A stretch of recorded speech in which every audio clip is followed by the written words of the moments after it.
Let's talk about books, Shody. Let's talk about you and me. Let's talk about all the weird things and the good things that we read.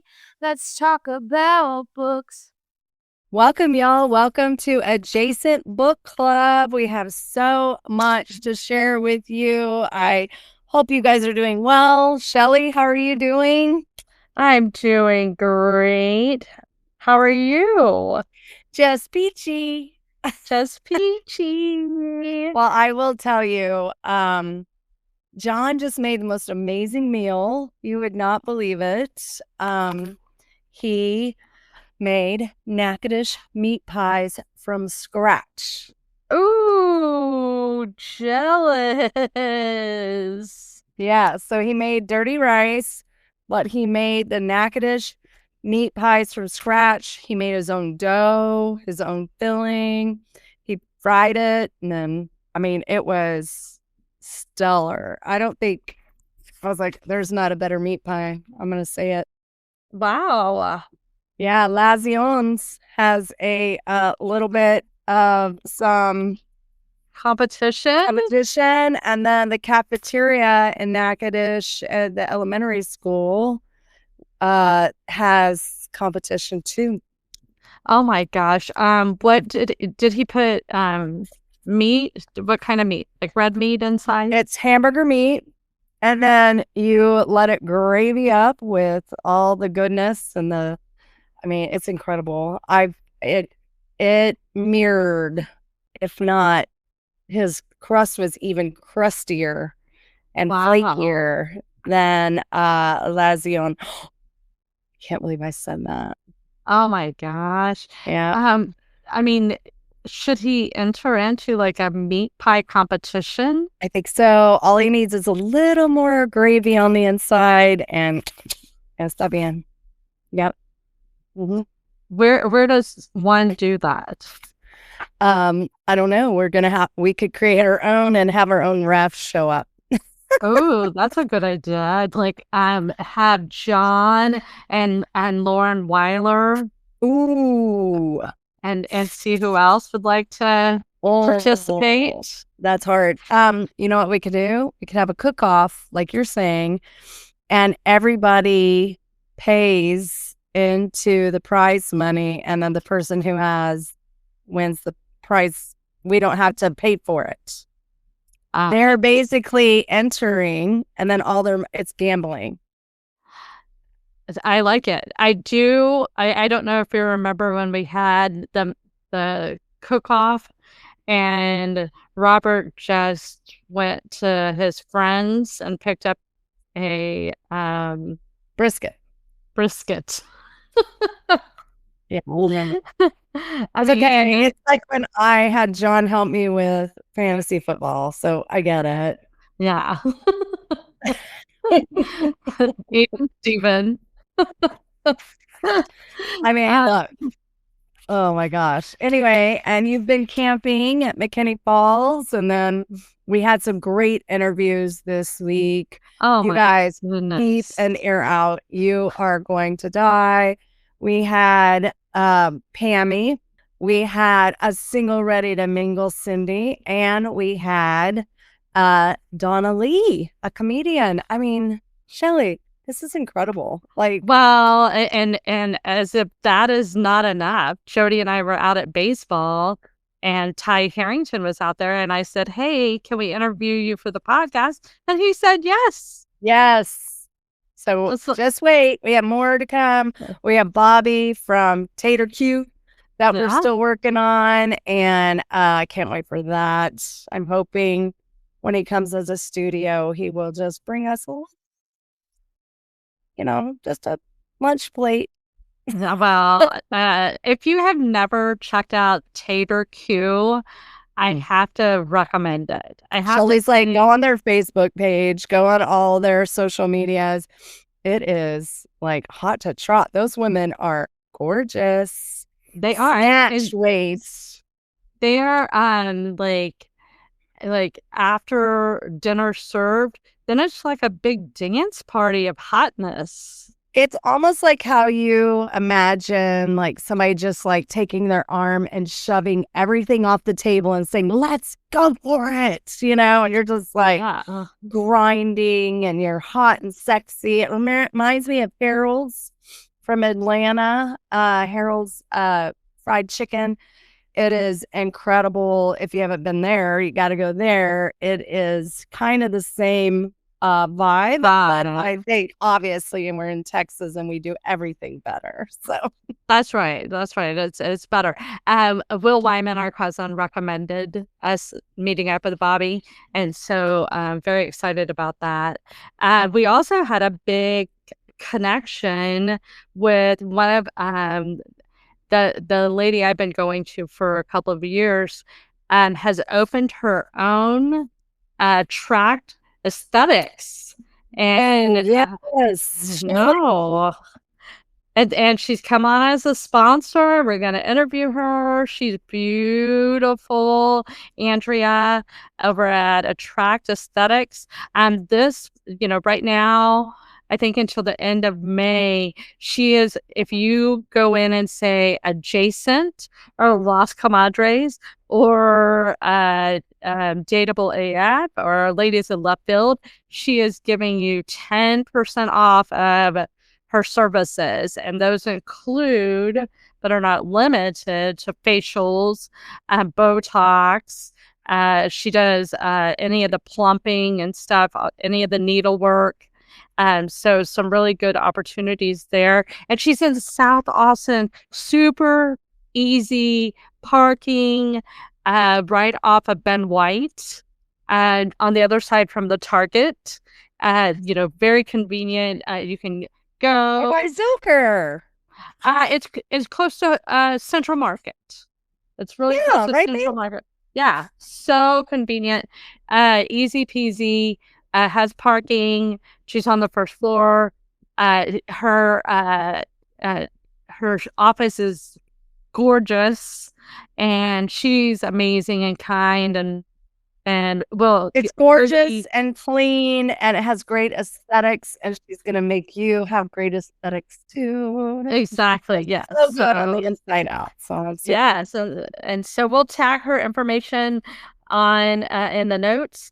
Attract Aesthetics, and give her a call. We've tagged her on all of our social media, and give her a try. She knows a lot of people kind of take the summer off, and she just opened up this month, so she has a lot of availability if you want to get summer ready. Get summer ready, and then also repair your skin when you've been out in the sun so much. I was gonna say, I know Teacher Appreciation Week is done, but this is a great place to go get a gift card, and remember to plug what we've been doing on Adjacent and all of our amazing Shody Media adjacent friends. So get that 10% off. I mean, believe me, every amount counts. And then if you start looking good, you even feel better. So we got to do it, guys. It's time to we got to get our glow up going like Jackie Krill. Like Jackie Krill, we want to be hot like Jackie Krill, and it goes back to our friend Michael Thompson, who has his own podcast, and it's like unapologetic self-care. Yes, that's our new obsession. Unapologetic self-care. And so, Jody, how many more days until retirement? I think, if I remember correctly, it's 13. School days, but not calendar days. So about 2.5 weeks, and then we are moving on. But even more incredibly, we have Cameron's med school graduation coming up, and we're going to take Graham, and it's going to be great. And I'm so proud of her. And so I thought what I would do is read you one of her poems that she wrote when she was in the 2nd grade. Are y'all ready? To it. It's her My Bio poem by Cameron Wynn. Short, understanding, fashionable, and bright, daughter of John and Jody, I love chocolate, my family, and goo. I feel springy and jealous at times. I feel very energetic. I find happiness in reading, candy, and my family. I need food, water, and shelter. I give hard work and a friend. I fear clowns and death. I want to see peace on earth in Hannah, Montana, and Brazil. I enjoy ballet, reading, and board games. I like to wear pleated skirts, striped shirts. I am a resident of Austin, Texas. When? Oh my goodness. I love all the candy references. And Hannah Montana, I don't I know. It was the same. This is the beautiful cover of her second grade poetry book. She wrote a color poem, a free verse, a thing about lilies, limericks, cinquain, diamante, and a haiku. Oh my gosh. What was her haiku? Read her haiku. The birds, Cameron Wynn. The tiny birds soar. The mini bird is playful. They race together. Aww. Snap, snap, snap. I love it. I asked, I said, do you mind if I share your poem with the podcast? And she said, sure, that's fine. LOL. She's like, did you not read a book this week? What's going on? Oh, I read a couple of books. What did you read this week? I know we both read Andy Cohen's Daddy Diary. I only read the first one. Did you read more than me? I only read the first one. Well, it's not the first one. I read the Daddy Diaries, not his first book. Daddy. Yeah. And I just I loved it. I thought it was so cute and refreshing and energetic. And I love that. I mean, Shelly, I just love people that embrace life to the level that he does. I think it's, it's so kind. It's so amazing. It's like, oh, you would be fun to hang out with. Oh my gosh, he sounded so fun, and his like circle is like he hosted Thanksgiving with his family, and then he had David Sedaris there. I love David Sedaris. Amy Sedaris. I heard you reminded somebody of David Sedaris.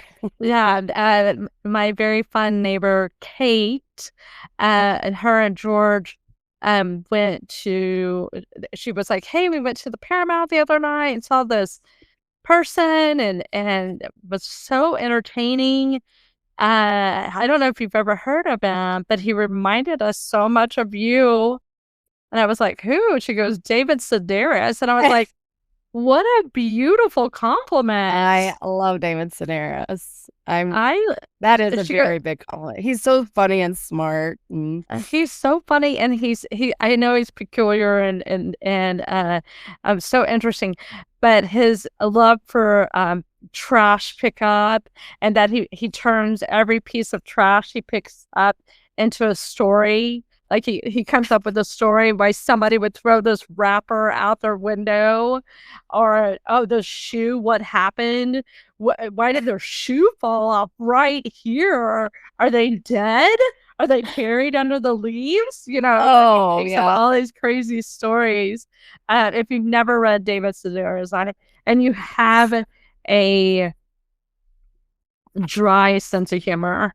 Yes. Well, the Sedaris family is also like, they are incredibly talented. You have Amy Sedaris and you have David Sedaris. And then don't they have a brother who is on the spectrum, I think? I can't remember. That's the other family. I always used to think they were all related, but it's the guy running with scissors. Yes. I love that. Yeah, running with scissors. He has a brother on the autism spectrum. Daniel Journey. Augustine Burroughs. Yeah, Augustine Burroughs. His brother is John Sean Elder, I believe. He wrote Look Me in the Eyes. That's right. That's and right. That's right. yeah, That's right. those are the I don't know why I get the whole family confused. I know that the Augustine Burroughs and that the Sedaris family is very different than that. I don't know why I thought that.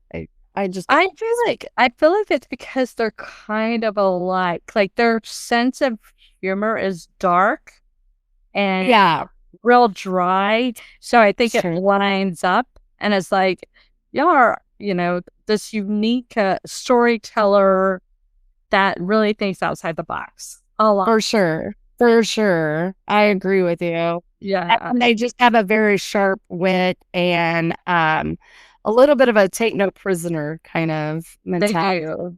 I like. I think that's kind of raw and honest, and I just think it's funny how they call people out for different things. I just think it's very interesting. So, oh my gosh, they're so funny. And I do love that Andy Cohen has so many unique friends that he's just really into his friendships, and he just likes people to bring something to the table. Bring something to the table. You know what I mean? It's like humor, kindness, kind of some kind of, just giving nature. I think he loves people like that. So he's kind of a collector of people.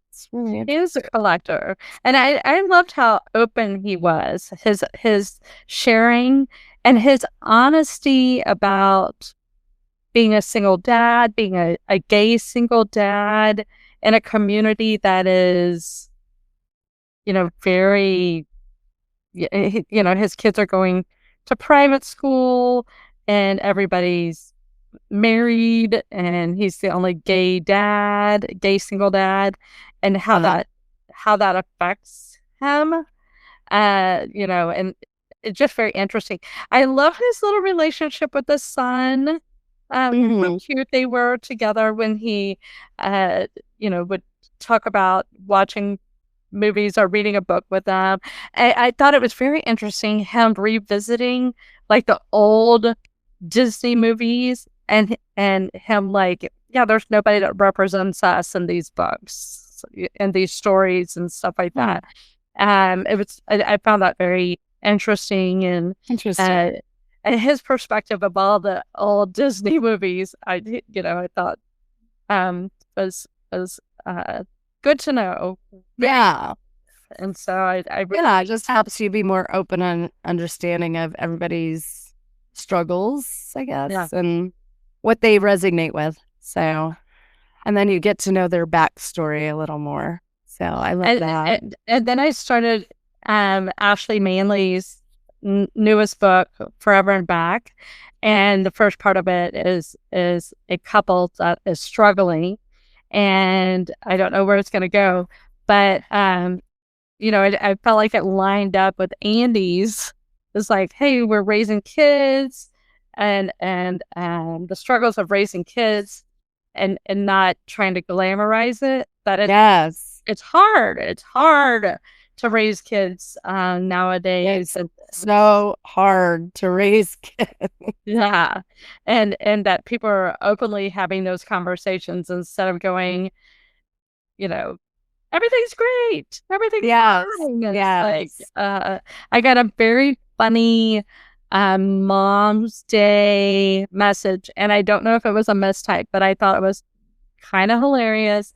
It was to a group of moms that have profoundly autistic kids, and it said, to my POW moms, like we're prisoners of war. And I was like, well, that's good. That's how you feel sometimes. I was like, oh, well, that, I don't know if that was a slip or not. I don't know. I was like, that's a good play on words sometimes, and so very interesting. And so that's a lot. I know that families with kids with disabilities, it can really take a toll depending on the level of disability. But anytime you feel like something is a struggle for your kid, it makes it hard no matter what, So to all the moms that aren't having like a Mother Day or didn't have their Mother's Day the way that they wanted to, or it was just maybe they were thinking about their kid that passed. I mean, this is like, for some people, a Mother's Day or their mom passed, This probably was a hard time. So, it could be very, you see the commercials, and then there's friends that maybe they don't have the same struggles. So Mother's Day can be a little bit of a challenging time. Yeah. Or if you feel like I don't get a Mother's Day, I'm a single mom, or a dad that, or a dad. Yeah. you're having to do double both sides, and no celebration, and so there's or you're a friend who's been wanting to have a kid for a long time, not able to, or I mean, there's just Mother's Day could be hard on so many levels. So this is what I like to think about when it's Mother's Day. Let's say you wake up in the morning, like, okay, it's Mother's Day, and you're dealing with, all right, my kid is, has a disability, or my kid is sick, or my kid passed away, or my mom passed away, or I never was able to have kids, or whatever. Or even if you're just like, I thought it was going to be a little different than what it is, go outside for a minute, take a deep breath, and just be like, I'm glad I'm here on this earth to experience all of it. And let me call one of my friends or one of my sisters or somebody and say, hey, do you have a minute? Yeah, let's just chat and get through it together, because that's what Shelly and I do. It's like, oh my gosh, Shelly, how's yours going? How's mine? Yeah. Oh my gosh, it wasn't what I thought exactly, but I know in the end, the sun's gonna rise tomorrow, and we're gonna keep going. Keep going. It is what it is. It is make it work. And if all else fails, go watch Four Seasons. Oh my gosh, Shelly, I've been working on getting into it, but it's not because I just want to be able to give my undivided attention. Yeah. So if I'm feeling even remotely tired, I'm like, nope, not yet. It's not time. You are going to give this all your energy. Have you been watching it? I finished it. It's so good. I think you and John should sit down and enjoy that this evening. It's very cute. It's very well done. It's very engaging. It's that Alan Alda has a cameo in it, because he was in the original Four Seasons. And I hope they turn it into a series and it comes back every so many years with different actors who are going through their 4 seasons. Exactly. But it was so, I don't know if you remember the original one with Kevin Kline, and then they, there's a divorce, and that process of going through a divorce, but they have a modern day twist on it, and all of the things that are going on real time and in society. And so it's very well done. Good job, Tina Fey. Yeah. Oh my gosh, she's so cute. She's so cute. I would not mind if somebody said that's your doppelganger. We talked about that earlier today. We were like, is it rude when you call somebody, say, you remind me of this person? And it's like, maybe Shelly was like, maybe we need to start taking that out of our vernacular and saying, who is your doppelganger? And then you kind of know how people are feeling about it, versus if you say, well, Ernie is your doppelganger. Like, you don't want to make somebody feel bad about themselves. So you remind me of. Yeah. I know. I've had a couple of people tell me some doppelgangers that I was like, yeah, thanks. I'm like, I gotta go and work on myself. So but we also had a conversation earlier today, Jody, is that this next generation, Gen Z and the millennials, the disregard for being thankful or wishing people happiness. Yeah, hey, happy Mother's Day, happy birthday. This is a big celebration, and so I did a little deep diving on it. Very interesting, and it's said that it's not that they're not thankful; they're just used to immediate gratification, and so they're not doing the long game. Yeah. And they're like, yeah, that was the justification for it, according to the AI. And so interesting. I'm going to deep dive it a little bit because I found it interesting. If you think about like previous times, they had more time to sit down and write letters, and they had time to, it was their only form of communication. So of course you're going to send out that thank you note, you're going to write that letter, you're going to have the calendar of everybody's events and stuff like that, and be mindful of it. And I'm really good at that. I am not as good, but that is one of my goals, is to have everybody's information on there for sure. Y'all always just reminded me, hey, it's so-and-so's birthday. I'm like, thank you. But it is a generational shift, and is this?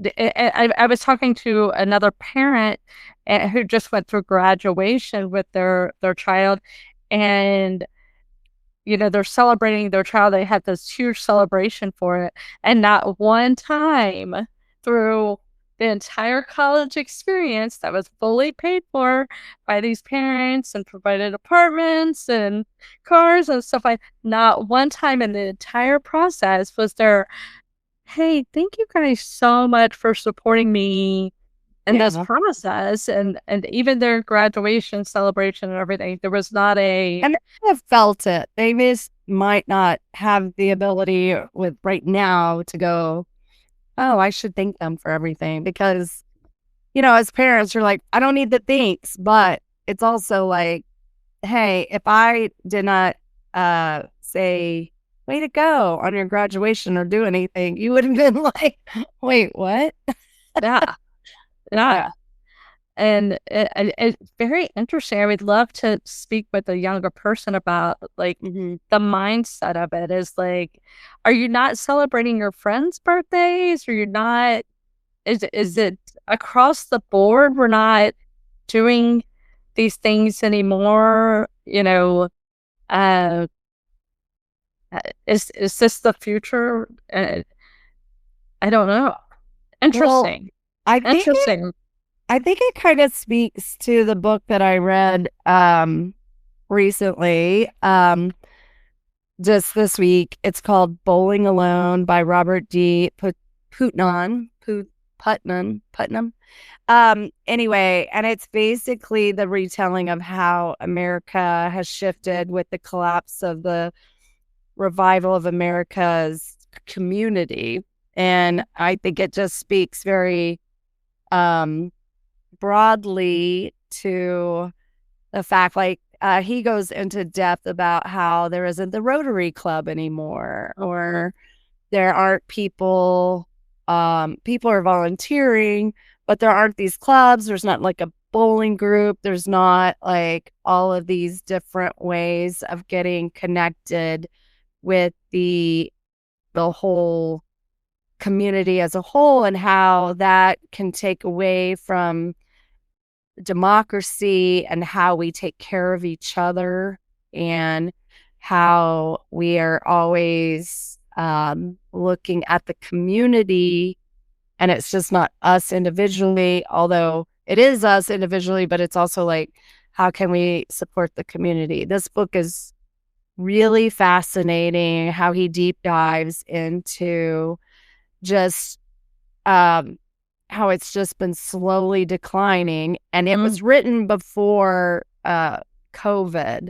but it deep dives into how us as a society, we're getting more and more into our little circles. And although we may be reaching out digitally, he doesn't bring that up. I'm thinking that because this was in 2000 when it was published, but how we may be reaching out digitally but we're not reaching out to a full community anymore. I mean, I can see that. And maybe kids feel it. Maybe they're just like, I have a couple of people that I am contacting, and we don't need that level of exchange. I don't know, but it's worth the read. It's very thoughtful the way he attacks it, and he gives some prescription of like how to kind of fix it. So I like it when people, if there is a problem that they perceive, well, how can we go about fixing it? And he does say we just have to really come back together, and it can't be after an attack. It has to be a daily interaction with people, checking in and making sure that everybody is engaged in a community of some sort and not an online community. You really need a person-to-person community, because he does talk about like, yeah, you can make donations, but is that getting you in touch with the actual people that you're providing the support for? How can you get engaged in it? Pick one thing that you're going to physically show up for. Physically show up for. It doesn't have to be a charity. It could be like, hey, I'm starting a group like Mahjong. I'm going to show up to Mahjong. I'm going to show up for pickleball every week. Yeah, just pick something. Get engaged. That's what this whole movement is. It's about hey, we are a community. Let's get adjacent to each other in real life. Yeah, we can connect like this, of course. And I do love this Discord for that. But if it motivates you to build your own club, build a separate club. I loved listening to Dateable AF and how they were like, they used to have a club that they would go and hang out and play Mahjong, or they would go and hang out and play games, or just go to events together. Or it would be at somebody's house. Somebody would cook out.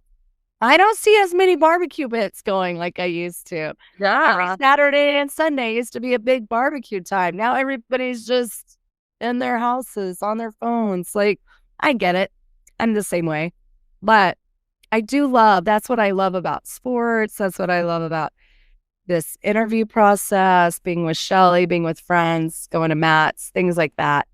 But even if it's once a month, get a club together. Go do something with people, because we do not need to be bowling alone. That is not what the human condition is about. Okay, and one more bowl. It's not about that. Oh, I love that, Jody. It's so I've even read where restaurants have more to-go orders than eating inside the restaurant. And, people just are not wanting to engage in that. Yeah, guys, that is not good. That's how depression happens. That's how anxiety happens. You have to get out a little bit every day. You got to get some vitamin D, vitamin B, vitamin C. You have to get face to face with people. As much as you can. You can even, just a little bit, even if you're just walking by somebody, give them a wave. Smile. It's actually part of the human condition that we are a very communal species. We're not really built to be isolated.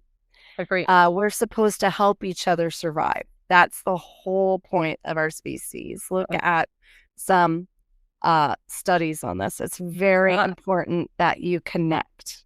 That's what this is about. We're not anthropologists, but we know what is great for the brain, what's great for the physical health, the mental health, all of it. Getting together. Okay, I read one other book. 3 books 1 week? Wow. There are moms way worse than you. Okay. Can you send that to me? I need that pep talk. Okay, I'm going to read some for you. Okay. All right. When side by side with the non-use stink, you'd look like world's best mama. They'll eat their eggs if things get tough, just to avoid the drama. All right. In fact, a lot of new moms pull a disappearing act. Bunnies, black bears, snakes, and lizards, sheep, and birds, and cats. They just leave their babies. It's okay. When the panic rises and the pressure starts to mount, remember that you're trying, and that is all that counts. I love this one. And though you'll make some big mistakes, remember this is true. When put into perspective, there are moms way worse than you. Oh my gosh, Jody, this is so great. A mom giraffe knife until the fetus drops. She'll birth a newborn baby calf, then kick him till he walks. The pictures are the best. Oh my gosh, that's so good. If someone calls you a selfish mom and makes you feel like crud, tell them sometimes Dracula ants will suck their baby's blood. Who wrote this great book? Who's the author? It's by Glenn Buzan. And it is irrefutable proofs that you are indeed a fantastic parent. So don't feel bad about yourself. There are way worse moms than you. What made you purchase this book? This is hilarious.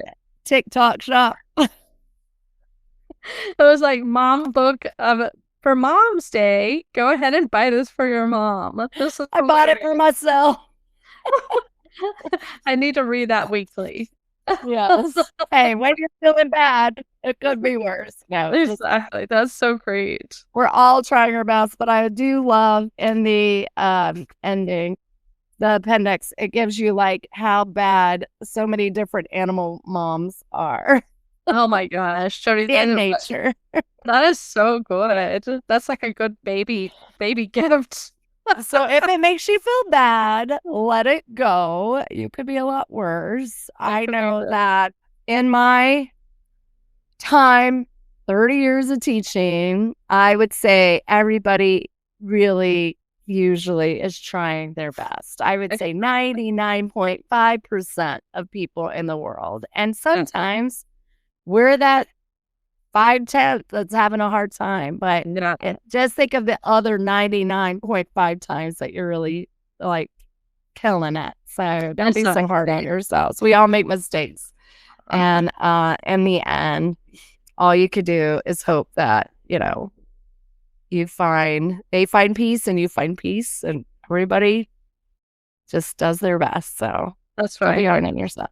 We're just doing our best. Anyway, before we let you go, we are working on another series, and we are meeting with her this next week to talk about a great, amazing woman, another one. I mean, Shelly. It's about connections. That's our big thing. That's our big thing. We want everybody to get adjacent. So don't let the time get by you before you connect with somebody that you love or somebody new. So anyway, agreed. I can't wait to see you in real life, Shelly. Get to see you IRL tomorrow. I can't wait. I love you. Have a great night. Yes. Texas. Yeehaw.